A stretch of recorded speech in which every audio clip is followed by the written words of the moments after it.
আসসালামু আলাইকুম ভিউয়ার্স। তো আমরা জেনেছি গত ভিডিওতে যে 7টি কোম্পানিতে আপনি যদি সৌদিতে আসেন তাহলে আপনার কোনো ধরনের কষ্ট বহন করতে হবে না।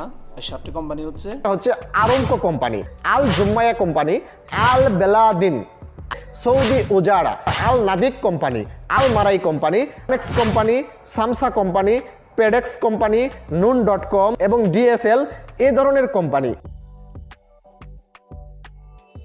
তো এখন আমরা জানবো হচ্ছে যে কিভাবে আমি বুঝবো যে আমার সাথে প্রতারণা করা হচ্ছে না বা আমি প্রতারিত হচ্ছি না।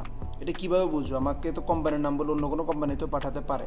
তো এটার জন্য সর্বপ্রথম আমাকে করতে হবে কি, যখন আমার হাতে বিষয়টা আসবে, যে আমাকে বিষয়টা দিবে, তখন আপনাকে সে যে কোম্পানি বলবে, যে এই 7টার মধ্যে যে কোনো একটা কোম্পানিতে বলবেই, এই কোম্পানির নাম এবং সিল আপনি একদম বিষের নিচে দিয়ে দেখবেন। বিষের নিচে লেখা থাকবে যে এই কোম্পানির নাম অথবা সিল। যদি এই কোম্পানির নাম অথবা সিল থাকে তাহলে পারফেক্ট, আপনি এই কোম্পানিতে আসতে